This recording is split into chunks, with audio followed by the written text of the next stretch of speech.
Friends మా ఊరు పక్కనే గొల్లగూడెం అనేటటువంటి గ్రామం ఉన్నది ఫ్రెండ్స్. అక్కడ లక్ష్మీనరసింహస్వామి యొక్క జాతర అనేది చాలా ఫేమస్ ఫ్రెండ్స్. ప్రతి సంవత్సరం సమ్మర్లో ఈ జాతర అయితే జరుపుకుంటారు. ఇక్కడ ఉన్నటువంటి లక్ష్మీనరసింహస్వామికి అయితే చాలా మహిమలు ఉన్నాయి. అదేవిధంగా మా ఊళ్ళో నీళ్ళూరు బండ ఉన్నది ఫ్రెండ్స్. అక్కడ రెగ్యులర్గా నీళ్ళు అయితే ఊరడం అయితే జరుగుతుంది. అక్కడ కూడా లక్ష్మీనరసింహస్వామి ఉన్నాడు. ఇంకోటి ఎవరింట్లోనైనా ఎవరైనా సడన్గా చనిపోతే మనం ఖచ్చితంగా నిద్ర చేయనీకైతే ఇక్కడికైతే రావడం అయితే జరుగుతుంది. మనకు తెలుసు కదా, యాదాద్రి అనగానే లక్ష్మీనరసింహస్వామి. సో అంత ఫేమస్ అనమాట. ఇక్కడ జాతరలో పార్టిసిపేట్ చేయడానికి చిన్న ఉన్నప్పుడు మేము తల్లిదండ్రులను ఇబ్బంది పెట్టైనా సరే డబ్బులు తీసుకొని వచ్చి ఇక్కడైతే స్పెండ్ అయితే చేసేవాళ్ళం.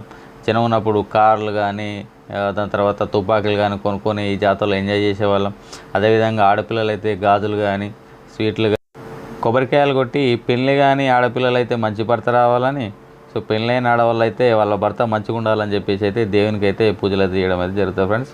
సో ఇక్కడ మాకు బాగా గుర్తుండేది ఏంటంటే మేము ఇక్కడ బొమ్మ బొరుసు పైసలాట ఆడేది అనమాట. చాలా డబ్బులు ఓడగొట్టుకునేది.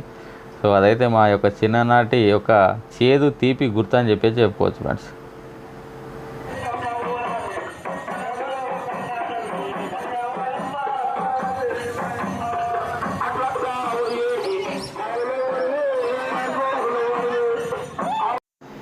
ఫ్రెండ్స్ ఇక్కడ చూశారు కదా, ఇది అగ్నిగుండాలు ఫ్రెండ్స్. సో ఇక్కడైతే మనం దాటడమే జరుగుతుంది. అగ్నిగుండాలు చెప్పులు వేసుకోకుండా అగ్నిగుండాలలో దాటుతారు. దాటినా కూడా కొంచెం కూడా కాలేదు ఫ్రెండ్స్.